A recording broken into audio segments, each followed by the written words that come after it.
안녕하세요. 조영종 TV입니다. 조영종 TV 교육 토크쇼 교육풀림 두 번째 시간입니다. 오늘 또 패널 두 분 모셨는데요. 먼저 순천대학교 최근택 교수님 모셨습니다. 네, 안녕하세요. 최근택입니다. 영종도 교육혁신 포럼의 김철영 연구위원님이십니다. 네, 반갑습니다. 네. 안녕하세요. 오늘 두 분 모시고 우리가 풀어볼 문제는 내신 상대평가제입니다. 교실이 전쟁터 같다 이런 표현을 하는데요. 자, 이 평가를 안 할 수는 없고 내신을 위해서 이제 상대평가를 하고 있는데 이 문제점에 대해서 먼저 오늘 그 김철영 위원님께서 한번 말씀을 해주시죠. 여러 저희가 지금 국내 제도 문제가 많은데 제가 가장 안타깝고 가장 문제를 삼고 싶은 게 내신 상대평가 제도입니다. 왜냐하면은 전 세계 어느 나라도 그러니까 내신에 대해서 이 상대평가하는 나라는 없어요.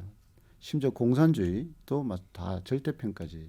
자, 상대평가, 절대평가 간단하게 이제 말씀드리면은, 자, 예를 들면은 외국에 살던 어떤 고등학생이 거의 토플이 만점자예요. 그러면은 학교 영어 시험을 봤는데 우리가 예상 당연히 1등급 나올 것 같은데 3등급, 4등급이 나와버려요.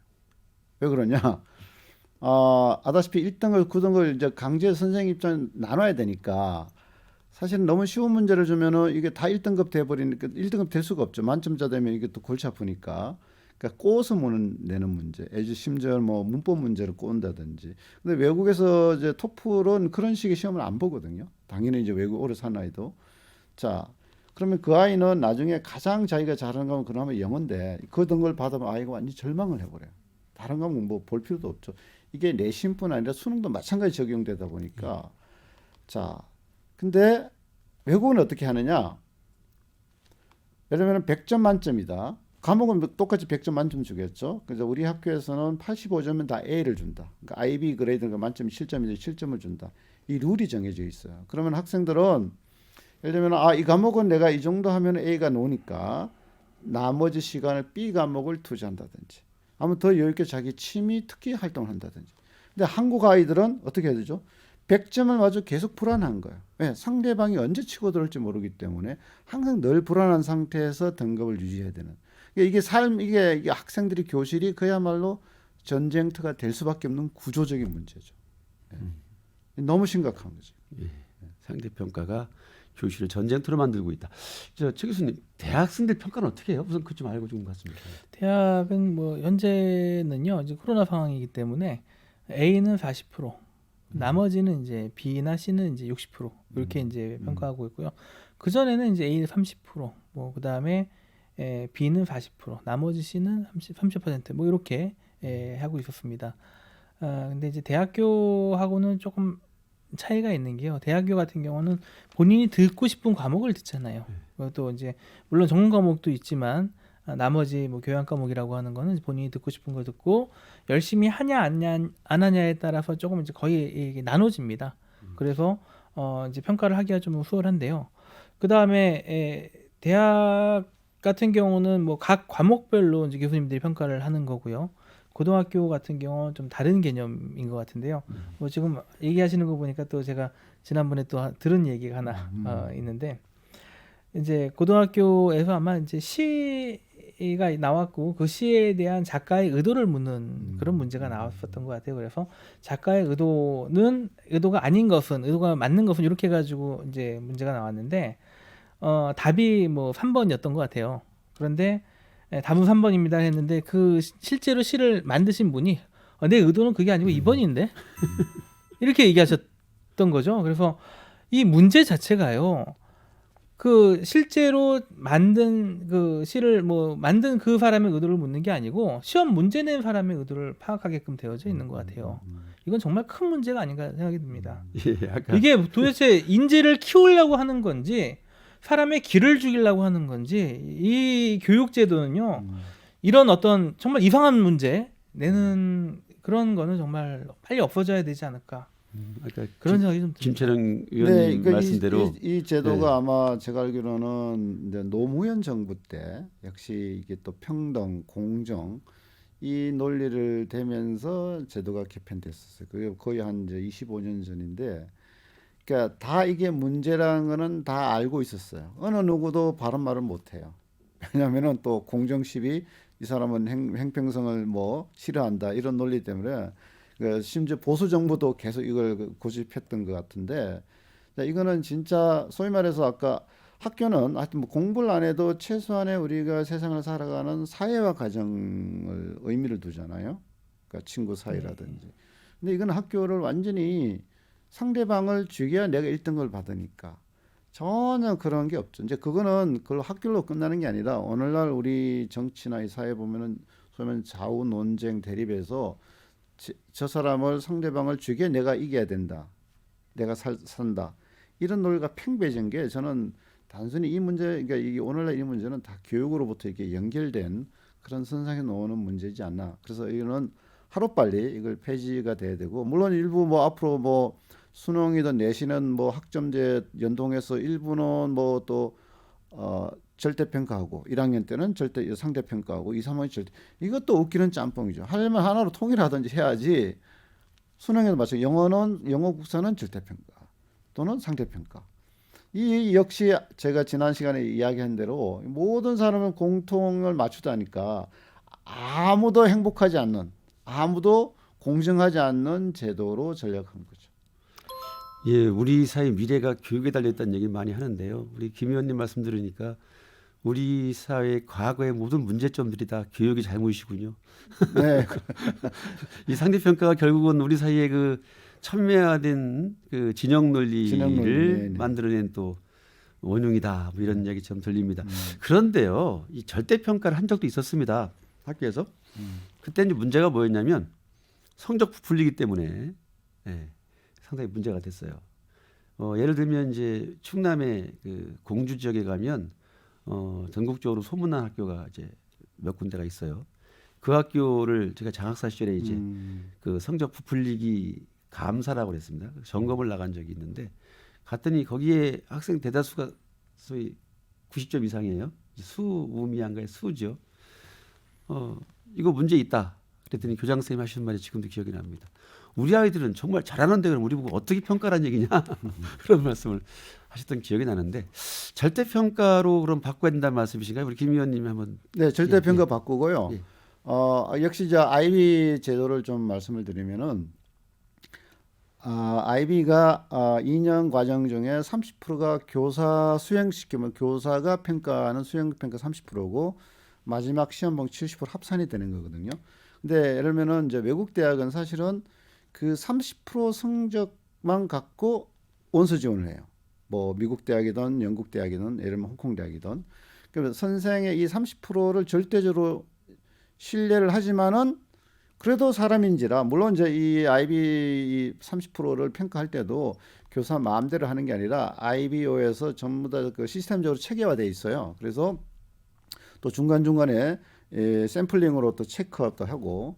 자, 그런데도 대학은 전 세계에 있는 그 IB 학교를 다 신뢰를 못 하잖아요. 그래서 그 어떻게 하냐면은 그 30% 갖고 먼저 합격을 시켜줘요.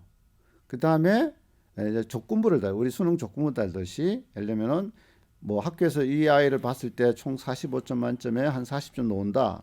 이게 예상 점수란 거죠. 이렇게 이제 던져서 그럼 대학은 그거를 보고 합격은 시켜주되 그러면 최소한 나중에 40점이 아닌 최소한 38점만 받으라.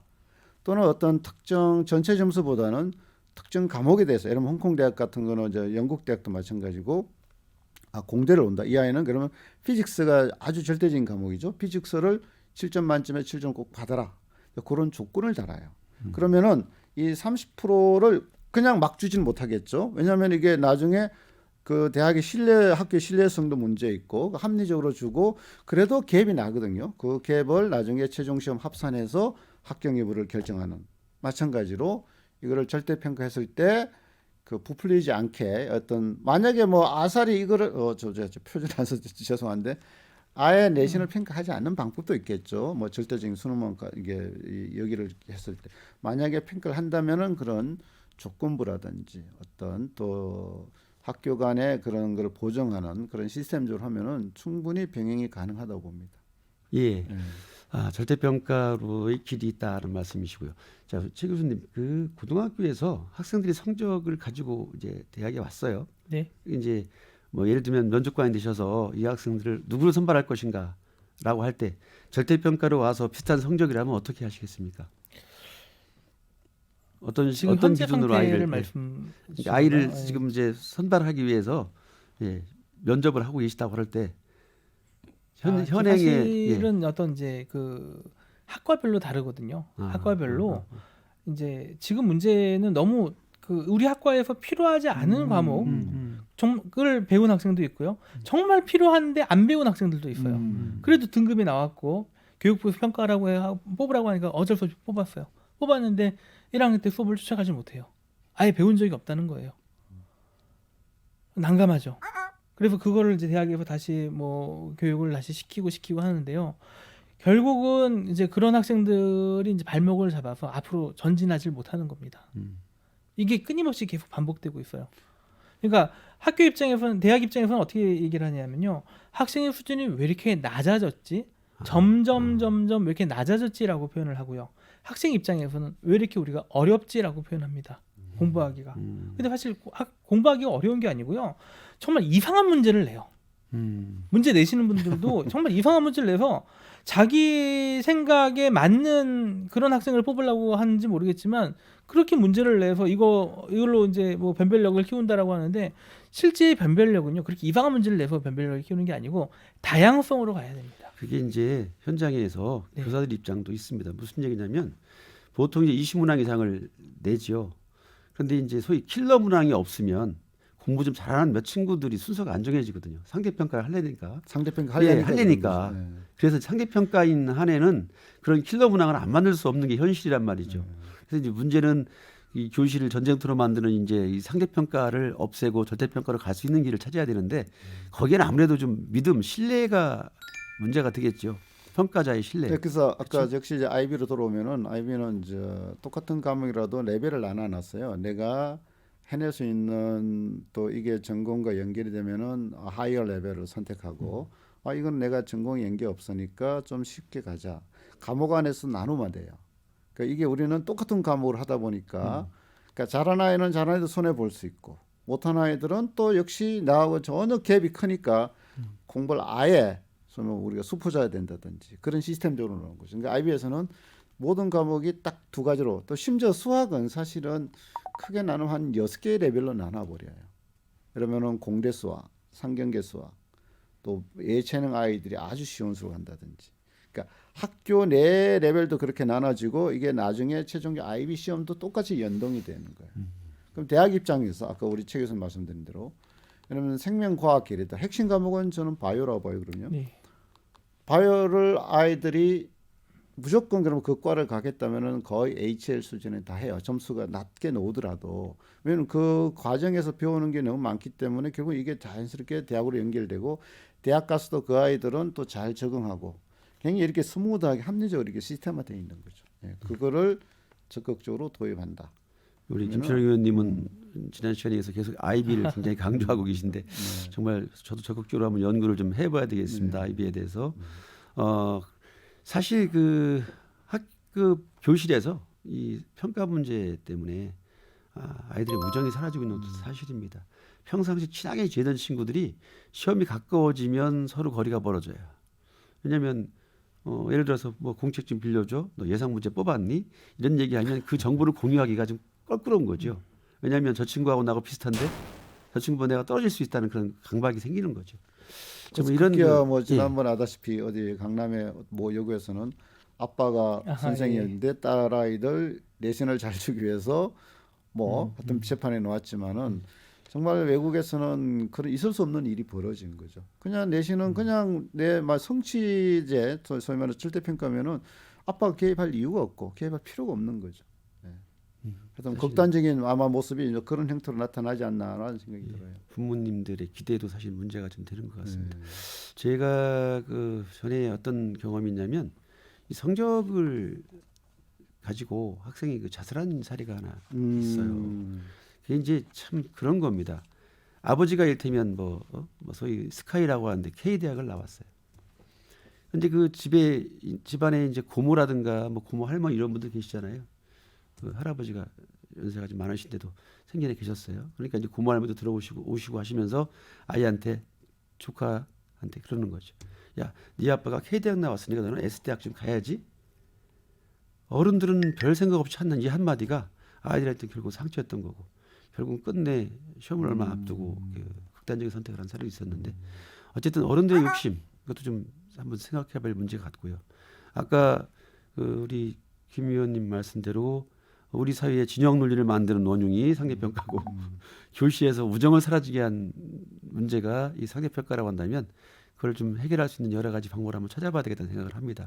그것이 뭐 아이비가 됐든 아니면 어떤 절대적 평가로 바꾸든 이런 문제를 한번 우리가 같이 고민을 해보고 생각을 좀 해봐야 할 것 같다는 생각으로 오늘 이 시간 여기서 마치겠습니다. 두 분 감사합니다. 예, 이것으로 교육풀림 2차시 마치겠습니다. 오늘 내용이 유익했다면 좋아요, 구독 눌러주세요.